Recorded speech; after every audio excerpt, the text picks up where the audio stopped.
श्री गिरिराज धरण की जय, श्री वल्लभाधीश की जय। तो चौथा श्लोक चल रहा था, जो कि शेष बच गया था, तब उसे अब वापस आगे बढ़ाइए। तमेव चाद्यम पुरुषम प्रपद्ये, जिसका कोई आदि नहीं है किंतु जो सबका आदि है। कौन? परमात्मा, भगवान श्री कृष्ण। उस आदि पुरुष परमात्मा का ही आश्रय यानी कि सहारा लेना चाहिए। अब भक्ति योग की बात हो रही है, इसलिए बड़ा ध्यान से सुनिएगा सब लोग आगे। तो हमें उसी आदि पुरुष परमात्मा का ही आश्रय यानी सहारा लेना चाहिए। परमात्मा के सिवाय अन्य कोई भी आश्रय टिकने वाला नहीं। आप मुझे कोई एक आश्रय उनके सिवाय बता दीजिए कि ये मेरे साथ हमेशा रहेगा, नहीं रह सकता। जब शरीर ही नहीं रहता तो शरीर से जुड़ी हुई वस्तुएं या सगे संबंधी है तो कैसे रहेंगे? जब शरीर ही हमारा नहीं रहता, कुछ सालों में चला जाएगा। कितने साल रहेगा? 20, 30, 40, 50, 60, 100, कितना आदमी इससे ज्यादा कितना जी लेता है? आगे अन्य का आश्रय वास्तव में आश्रय ही नहीं है, प्रत्युत वह आश्रय लेने वाले का ही नाश यानी पतन करने वाला है। जैसे समुद्र में डूबते हुए व्यक्ति के लिए मगरमच्छ का आश्रय, अगर कोई मगरमच्छ का आश्रय लेना चाहे तो क्या उसका, वो तो और उसको और खा ही जाएगा, यानी अपना पतन के मार्ग विनाशी है। आगे इस मृत्यु संसार सागर के सभी आश्रय मगरमच्छ के आश्रय की तरह ही है। आप ऐसा संसार में किसी का भी आश्रय ले लीजिए, कोई भी स्थायी नहीं है, सभी नाशवान हैं, सभी परिवर्तनशील है, तो उनका भी एक दिन नाश होगा, उनका भी एक दिन परिवर्तन होगा। अब आप किसका आश्रय लोगे? क्योंकि आप जिसका भी आश्रय लोगे वो स्थायी है ही नहीं, तो आपको आश्रय मिलेगा कैसे? आश्रय सिर्फ और सिर्फ परम पूर्ण भगवान का हो सकता है, परमात्मा का हो सकता है, उनके सिवाय और किसी का। आगे अतः मनुष्य को विनाशी संसार का आश्रय न लेकर अविनाशी परमात्मा का ही आश्रय लेना चाहिए। जब साधक अपना पूरा बल लगाने पर भी दोषों को दूर करने में सफल नहीं होता, जब साधक अपना पूरा बल लगाने पर भी दोषों को दूर करने में सफल नहीं होता, तब वह अपने बल से स्वतः निराश हो जाता है कि मैंने बड़ी कोशिश करी, बड़े प्रयास करे, उसके बावजूद मुझे सफलता नहीं मिल पा रही। ठीक ऐसे समय पर यदि वह अपने बल से सर्वथा निराश होकर एकमात्र भगवान का आश्रय ले लेता है, तो भगवान की कृपा शक्ति से उसके दोष निश्चित रूप से नष्ट हो जाते हैं और भगवत प्राप्ति हो जाती है। जब लगी गजबल अपनो बरत्यो, नेक सरयो नहीं काम, निर्बल है बलराम पुकारियो, आए धाम नाम, सुनेरी मैंने निर्बल के बलराम। आगे इसलिए साधक को भगवत प्राप्ति से कभी निराश नहीं होना चाहिए। भगवान की शरण लेकर निर्भय और निश्चिंत हो जाना चाहिए कि अब मैं आपकी शरण में हूँ, अब मैं बिल्कुल निर्भय हूँ और निश्चिंत हूँ। जिसके आप रखवाले हो उसे चिंता करने की क्या आवश्यकता है? जो शरणागत होता है वो निर्भय हो जाता है, वो चिंता नहीं करता। क्यों? क्योंकि अब मेरी रक्षा करने का दायित्व तो जिम्मेदारी किसकी है? भगवान। भगवान बोले तुम मेरा स्मरण करो, बाकी सब मैं संभाल लूंगा। माम मनुस्मर युद्ध च, मेरा स्मरण करते हुए युद्ध करो अर्जुन, मैं तुम्हारा पतन नहीं होने दूंगा। अर्जुन को बोले मेरा स्मरण करते हुए अगर युद्ध करोगे, अगर वीर गति को प्राप्त हुए, पहले समझा रहे थे, अगर वीर गति को प्राप्त होगे तो स्वर्ग को प्राप्त करोगे, और अगर विजयी हुए तो संसार का सुख प्राप्त करोगे। दोनों ही बातों में दुख की तो कोई बात ही नहीं है। और अगर मेरा स्मरण करते हुए युद्ध करोगे तो मैं तुम्हें सभी पापों से मुक्त कर दूंगा, फिर तुम्हें किसी की भी ये जो हत्याएं हो रही है तुम्हारे द्वारा, इसका पाप तुम्हें लगने वाला नहीं। ऐसा आगे भगवान की शरण लेकर निर्भय और निश्चिंत हो जाना चाहिए। भगवान के शरण होने पर उनकी कृपा से विघ्नों का नाश और भगवत प्राप्ति दोनों की सिद्धि हो जाती है। साधक को जैसे संसार के संग का त्याग करना है, ऐसे ही असंगता के संग का भी त्याग करना है। असंगता के संग का कारण कि असंग होने के बाद भी साधक में मैं असंग हूं ऐसा सूक्ष्म अहम भाव यानी परिचिन्नता रह सकता है, जो परमात्मा के शरण होने पर ही सुगमता पूर्वक मिट सकता है। परमात्मा के शरण होने का तात्पर्य है अपने कहलाने वाले, अब क्या क्या, शरीर, इंद्रिया, मन, बुद्धि, अहम यानी कि मैंपन, धन, परिवार, मकान आदि सब के सब पदार्थों को परमात्मा के अर्पण कर देना, अर्थात उन पदार्थों से अपनापन सर्वथा हटा लेना। जैसा मैंने अभी पिछले श्लोक में बात हुई थी, वैराग्य 3 प्रकार का बताया था। सबसे पहला वैराग्य कौन सा था? संसार में जो वस्तुएं हैं, धन संपत्ति, जमीन जायदाद आदि, उससे अपना संबंध विच्छेद कर लेना, उससे उसको त्याग देना। दूसरा वैराग्य अपने बंधु बांधवों को, पहले संसार की वस्तुओं को त्यागा, अब संसार में जो आपने संबंध बना रखे हैं जीवित प्राणियों से, अपने माता पिता, परिवार, मित्र आदि, ये जो संबंध है इनका त्याग कर देना। तीसरा जो कि वास्तविक वैराग्य है वो कौन सा था? आखिर में व्यक्ति किससे संबंध तोड़ देता है? अपने शरीर से। और जिस दिन शरीर से संबंध विच्छेद कर लिया उस दिन व्यक्ति मुक्त हो जाता है। आगे, शरणागत भक्त में 2 भाव रहते हैं। पहला तो कि मैं भगवान का हूं और भगवान मेरे हैं। 2 भाव कि मैं भगवान का हूं और दूसरा भगवान मेरे हैं। इन दोनों में भी मैं भगवान का हूं और भगवान के लिए हूं, यह भाव ज्यादा उत्तम है। कारण कि भगवान मेरे हैं और मेरे लिए है, इस भाव में अपने लिए भगवान से कुछ चाह रहती है, भी कामनाएं आ जाएगी। भगवान मेरे हैं तो मैं उनसे कुछ भी कह दूं, और एक मैं भगवान का हूं तो चाह नहीं आ पाई, कामनाएं उत्पन्न नहीं हो पाई। जैसे एक दास है, दास मालिक से कोई कामना नहीं कर पाएगा, पर पुत्र वो कामनाएं रखते हैं, वो उनसे मांगते हैं। एक दास क्या मांगे? नहीं मांग सकता। इस प्रकार से हालांकि भगवान को सभी भाव से भजा जाता है, इसलिए भगवान को यहाँ पे भजने की, किस भाव से भज रहे हैं उस बारे में बात नहीं हो रही है, क्योंकि भगवान को वात्सल्य भाव से भी भजा जा सकता है, दासत्व भाव से भी भजा जा सकता है, प्रियतम के भाव से भी भजा जा सकता है, सखा भाव से भी भजा जा सकता है। तो वो बात नहीं हो रही है यहाँ, तो बस ये अलग उदाहरण दिया कि मांगने का अधिकार कौन रखता है, एक नौकर या एक पुत्र या पुत्री, वो बात हो रही थी। आगे,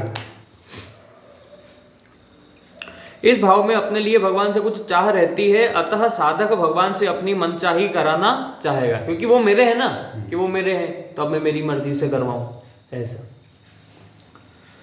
परंतु मैं भगवान का हूं और भगवान के लिए हूं, इस भाव में केवल भगवान की मनचाही होगी। इस प्रकार साधक में अपने लिए कुछ भी करने और पाने का भाव न रहना ही वास्तव में अनन्य शरणागति है। यही वास्तविक शरणागति है, न पाने की। फिर से दोहरा देता हूं इसके लिए तुम्हें कि मैं भगवान का हूं और भगवान मेरे लिए, मैं भगवान के लिए हूं, इस भाव में केवल भगवान की मनचाही होगी। और इस प्रकार साधक में अपने लिए कुछ भी करने और पाने का भाव न रहना, यानी सब कुछ भगवान के लिए न्योछावर, मतलब जो भी कामनाएं उत्पन्न उसके अंदर होगी वो किसके लिए होगी? भगवान को संतुष्ट करने के लिए, उनकी इच्छा के लिए। उनकी इच्छा, अपनी इच्छा के लिए नहीं करेगा, भगवान को प्रसन्न करने के लिए कुछ भी करेगा। इस प्रकार से,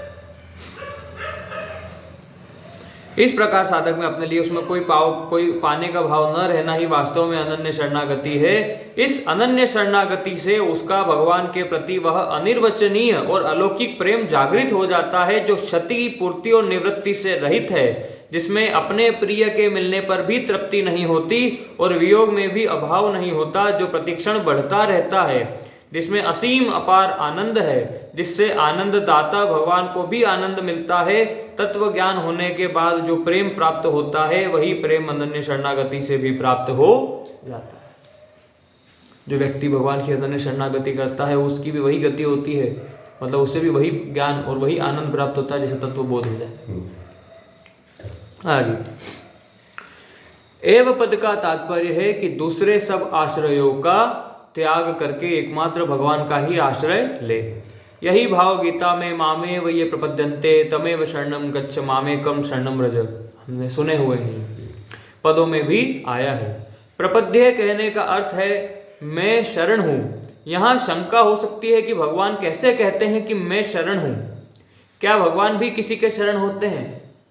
यदि शरण होते हैं तो किसके शरण होते हैं? इसका समाधान यह है कि भगवान किसी के शरण नहीं होते, क्योंकि वे सर्वोपरि है। केवल लोक शिक्षा के लिए भगवान साधक की भाषा में बोलकर साधक को यह बताते हैं कि वह मैं शरण हूं ऐसी भावना करे। वो हमारे लिए कह रहे हैं कि आप ऐसी भावना करो कि मैं भगवान की शरण में हूं। परमात्मा है और मैं यानी स्वयं हूं, इन दोनों में है के रूप में एक ही परमात्मा सत्ता विद्यमान है। मैं के साथ होने से ही है का हूं में परिवर्तन हुआ है। यदि मैं रूप एक देशीय स्थिति को सर्वदेशीय है में विलीन कर दे तो है ही रह जाएगा, हूं नहीं रहे। मतलब इसको हाँ थोड़ा सिंपल तरीके से समझे, सरल भाव में, तो ऐसे कह रहे हैं कि पहले तो परमात्मा है, ये बात हम जानते हैं, और एक मैं यानी एक मेरा वास्तविक स्वरूप भी है, मैं हूं। इतना तो समझ में आया। अब आप सबने एक भजन सुना होगा मीराबाई का, सांसों की माला पे सिमरू में पी का नाम, सुना होगा, सांसों की माला। तो उसमें एक लाइन आती है, प्रेम की माला जपते जपते आप बनी में श्याम। ये आप सभी ने सुना है कि प्रेम की माला जपते जपते आप बनी में श्याम। एक ऐसे देख लीजिए, या फिर एक और भाव आता है, अभी मुझे पूरा याद नहीं आ रहा, पर ऐसे कहते हैं कि जब वो था तब मैं नहीं, अब वो है, अब मैं हूं तो वो नहीं। इस प्रकार से कुछ भगवान श्री कृष्ण के लिए बोलते हैं कि जब मैं था तब वो नहीं था, पर अब जब वो है तब मैं ही नहीं रहा। क्यों? क्योंकि दोनों प्रियतम और उनकी जो प्रेम करने वाला भक्त दोनों एक हो जाते हैं। प्रेमी और प्रियतम दोनों एक हो जाते हैं। प्रेम की माला जपते जपते, क्योंकि वास्तविकता में सब कुछ एक ही है ना, हमारे अंदर भी तो वही विद्यमान है, तो फिर दोनों का स्वरूप एक हो जाता है। तो पहले तो कह रहे हैं कि परमात्मा है और मैं हूं, पर एक समय ऐसा आता है भजन करते हुए जब वो हूं है में परिवर्तित हो जाता है और वो व्यक्ति स्वयं परमात्मा स्वरूप हो जाता है। इसी को ज्ञान मार्ग में व्यक्ति इसलिए जाकर क्या कहता है, अहम ब्रह्मास्मि, मैं ही ब्रह्म हूँ। वरना ऐसे देखा जाए तो परमात्मा ब्रह्म तो हम क्या कहते हैं कि ब्रह्म है और मैं हूँ, पर जब वो व्यक्ति उस स्थिति को प्राप्त कर लेता है तो फिर क्या कहता है, अहम ब्रह्मास्मि, मैं ही ब्रह्म हूँ। और वासुदेव सर्वम, अब जब वासुदेव सर्वम है यानी सभी जगह है, तो मेरे अंदर भी तो वही है, तो यही तो वासुदेव है। ये जो स्वरूप है मेरे अंदर जो है, ये भी तो वासुदेव का ही है, वासुदेव सर्वम। तो ये हूं है में परिवर्तित हो जाता है कब, जब व्यक्ति उस शरणागति लेकर गुणातीत हो जाता है, यानी भगवत प्राप्ति कर लेता है। ऐसा अब समझ में आया, यानी वो दो रहते ही नहीं, फिर दोनों एक हो जाते हैं। ऐसा चलिए आगे। जब तक स्वयं के साथ बुद्धि, मन, इंद्रियां, शरीर आदि का संबंध मानते हुए हूं बना हुआ है, तब तक व्यभिचार दोष होने के कारण अनन्य शरणागति नहीं हो सकती। क्योंकि जब तक मैं हूं कह रहा हूं, तब तक जो है मन, बुद्धि, शरीर, इंद्रियों, इन सब से हमारा संबंध जुड़ा हुआ है, तो तब तक परमात्मा से संबंध जुड़ नहीं सकता। आगे, परमात्मा का अंश होने के कारण जीव वास्तव में सदा परमात्मा के ही आश्रित रहता है, परंतु परमात्मा से विमुख होने के बाद आश्रय लेने का स्वभाव न छूटने के कारण वह भूल से नाशवान संसार का आश्रय लेने लगता है, जो कभी टिकता नहीं। अतः वह दुख पाता रहता है। इसलिए साधक को चाहिए कि वह परमात्मा से अपने वास्तविक संबंध को पहचान कर एकमात्र परमात्मा के शरण हो जाए। आप तो भगवान की शरणागति ले लो, अब सारा संभालने का दायित्व भगवान। परिशिष्ट भाव, समय है। संसार नित्य निवृत्त है, इसलिए उसका त्याग होता है असंग शस्त्रेण दृढ़ेन चित्वा, और परमात्मा नित्य प्राप्त है, इसलिए उनकी खोज होती है। ततः पदम तत्परिमार्गित अव्ययम, निर्माण और खोज दोनों में बहुत अंतर है। निर्माण उस वस्तु का होता है जिसका पहले से अभाव होता है, मतलब कोई चीज अगर बनाई जा रही है इसका मतलब वो पहले नहीं थी, ऐसा। और खोज उसकी होती है जो पहले से है, मतलब पहले से थी उसी की खोज होती है, और निर्माण तो जो कि है ही नहीं, जो नहीं था उसकी। और खोज उस वस्तु की होती है जो पहले से ही विद्यमान होती है। परमात्मा नित्य प्राप्त और स्वतः सिद्ध है, जो परमात्मा है वो नित्य प्राप्त और स्वतः सिद्ध है, इसलिए उनकी खोज होती है, निर्माण नहीं होता। आप भगवान का निर्माण नहीं कर रहे हो, आप उनकी खोज कर रहे हो। जब साधक परमात्मा की सत्ता को स्वीकार करता है तब खोज होती है। खोज करने के दो प्रकार है, एक तो कंठी कहीं रखकर परमात्मा की सत्ता को स्वीकार करता है तब खोज होती है, नहीं, एक तो कंठी कहीं रखकर भूल जाए तो हम जगह जगह उसकी खोज करते हैं, और दूसरा कंठी गले में ही हो पर वहम हो जाए कि कंठी खो गई तो हम जगह जगह उसकी खोज करते हैं। कंठी तो तुलसी के लिए बोलते हैं कि हम जो तुलसी की माला पहनते हैं इसे कंठी कहा जाता है, तुलसी की कंठी। तो इस कंठी का उदाहरण देकर कह रहे हैं कि कंठी अगर व्यक्ति एक तो कहीं रख के भूल जाए और उसे ढूंढ रहा है, और दूसरा है गले में ही, अंदर ही है, पर वो मुझे ऐसा वहम हो गया कि गले में नहीं है, महसूस नहीं हो रही, अब मैं उसे ढूंढने लग गया। जैसे कई बार होता है व्यक्ति चश्मा अपने सर पर रखकर भूल जाता है, फिर पूरे घर में ढूंढता रहता है, वास्तव में है उसी के पास। तो दो तरीके हो खोजने के, तो उसी के बारे में बोल रहे हैं। परमात्मा की खोज गले में पड़ी कंठी की खोज के समान है। क्यों? क्योंकि परमात्मा तो हमारे पास पहले से हमारे अंदर ही विद्यमान है, सर्वत्र है, सर्वज्ञ है, सर्वशक्तिमान है, सभी जगह है। वासुदेव सर्वम खलमिदम ब्रह्म, सभी जगह है। तो इसका मतलब ये तो नहीं है कि किसी एक जगह है जहाँ पे हमें उन्हें जाकर ढूंढना है, तो हमारे ही अंदर, पर अब हम उन्हें अपने वहम के कारण हम उन्हें पहचान नहीं पा रहे। इसलिए यहाँ पे भगवान की खोज वो दूसरी प्रकार वाली है, कंठी गले में ही है पर वहम के कारण आपको लग रहा है कि भूल गए या खो गई। वास्तव में परमात्मा खोया नहीं है, संसार में अपने राग के कारण परमात्मा की तरफ दृष्टि नहीं जाती। जैसा मैंने बताया था हमारे अंदर राग द्वेष भी अभी जो है बैठे हुए हैं, अब जब तक वो है तब तक आपको परमात्मा तत्व के दर्शन नहीं होने वाले। एक बार उनका त्याग तो कर दीजिए। अभी हमारी दृष्टि किधर है? संसार की तरफ। आप संसार को ढूंढ रहे हो, संसार को देख रहे हो, परमात्मा को आप देखना चाहते ही नहीं।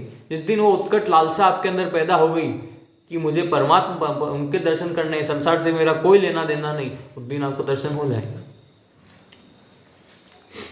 उधर दृष्टि न जाना ही उसका खोना है। तात्पर्य है कि जिस परमात्मा को हम चाहते हैं और जिसकी हम खोज करते हैं वह परमात्मा नित्य निरंतर अपने में ही मौजूद है, परंतु संसार अपने में नहीं है, और जो अपने में है उसकी खोज करने से परिणाम में वह मिल जाता है, परंतु जो अपने में नहीं है उसकी खोज करने से परिणाम में वह मिलता नहीं, क्योंकि वास्तव में उसकी सत्ता ही नहीं।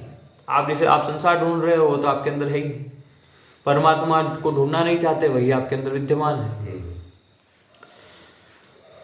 परमात्मा कभी अप्राप्त हुए ही नहीं, अप्राप्त है ही नहीं, अप्राप्त होना संभव भी नहीं है। मैंने बहुत पहले बताया था कि भगवान से आप अपना संबंध किसी भी तरीके से तोड़ सकते भी नहीं। आपका उनसे संबंध नित्य है, वो हमेशा जुड़ा हुआ ही है, आप उन्हीं के अंश हो। पर आप जो है बस एक भूल करके आप भूल गए और संसार में से आपने राग कर लिया। आप संसार से अपना राग हटा कर तो देखो, भगवत साक्षात्कार हो जाएगा आपको। आगे, उनकी अप्राप्ति नहीं हुई है, प्रत्युत विस्मृति हुई है। बस भूल गया, अप्राप्ति नहीं हुई है। यह विस्मृति अनादि और शांत यानी अंत होने वाली है। जैसे दो व्यक्ति आपस में एक दूसरे को पहचानते नहीं तो यह अपरिचय कब से है, इसको कोई बता नहीं सकता। हम संस्कृत भाषा को नहीं जानते तो यह अनजानपना कब से है, इसको हम बता नहीं सकते। तात्पर्य है कि व्यक्तियों की सत्ता, हमारी सत्ता, संस्कृत भाषा की सत्ता तो पहले से ही है, पर उनका परिचय पहले से नहीं। मतलब लोग, आप किसी को जानते नहीं, इसका मतलब यह नहीं कि वो है ही नहीं, वो है पर आप उसे जानते नहीं। ऐसे ही विस्मृति के समय भी परमात्मा की सत्ता जो की त्यों है। परमात्मा तो नित्य प्राप्त है, पर उनकी विस्मृति है, भूल गया बस। अर्थात उधर दृष्टि नहीं है, उनसे विमुखता है, उनसे अपरिचय है, उनकी अप्राप्ति का वहम है। परमात्मा की खोज करने पर यह विस्मृति मिट जाती है, और जब आप उनकी खोज करने लगते हो, भगवान का भजन और साधना करने लगते हो, तब आपको वापस उनकी याद यानी वो भूल मिटकर आपको वापस आपके अंदर उनका वो आपके हृदय में प्रकाशित हो जाते हैं और आपको भगवत साक्षात्कार हो जाता है।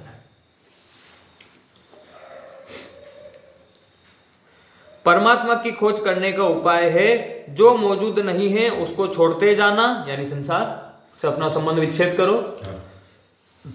छोड़ने का तात्पर्य है उसकी सहत्ता और महत्ता न मानकर उससे संबंध न जोड़ना, उसको अस्वीकार करना। अतः संसार के त्याग में ही परमात्मा की खोज निहित है। श्रीमद् भागवत में आया है, अत्यंत जंतो मृगयंती संतः। तमेव चाद्यम पुरुषम प्रपद्ये, संसार से संबंध विच्छेद होने पर भाव रूप स्वरूप में स्थिति हो जाती है। संसार से जैसे व्यक्ति का संबंध विच्छेद होता है तो भाव रूप भगवान के भाव के जो है उसमें वो स्थित हो जाता है व्यक्ति, और साधक मुक्त हो जाता है। संसार से संबंध विच्छेद होते ही सारा मामला संसार से अपना संबंध जोड़ने का है। जिस दिन आपने संसार से संबंध विच्छेद किया उस दिन आपको जो है भगवत प्राप्ति। मुक्त होने पर संसार की कामना तो मिट जाती है पर प्रेम की भूख नहीं मिटती। ब्रह्म सूत्र में आया है, मुक्तो अपृश्य अव्य पदेशात, उस प्रेम स्वरूप भगवान को मुक्त पुरुषों के लिए भी प्राप्तव्य बताया गया है।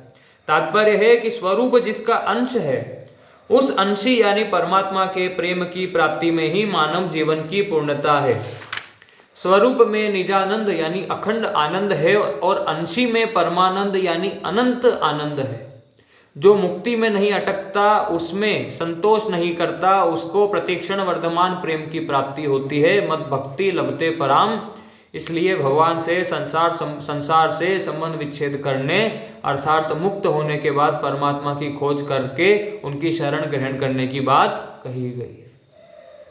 सबसे पहले आप संसार से अपना संबंध विच्छेद करिए, भगवान की खोज करिए, आपको भगवत साक्षात्कार तो होगा, मुक्ति तो स्वतः प्राप्त हो जाती है। कोई भक्त तो वैसे मुक्ति चाहता ही नहीं, मुक्ति तो उनके लिए बड़ी तुच्छ हो जाती है। दर्शन के बाद क्या? इसी के साथ 5वां श्लोक हम कल प्रारंभ करेंगे। ओम शांति शांति शांति। श्री गिरिराज धरण की जय, श्री गोवर्धननाथ की जय, श्री वल्लभाधीश की जय, परम दयाल श्री गुसाई जी की जय, श्री विठलनाथ जी की जय, श्याम सुंदर श्री यमुने महारानी की जय। जय जय श्री राधे पूछरी के लोटा की खूब खूब प्यारे।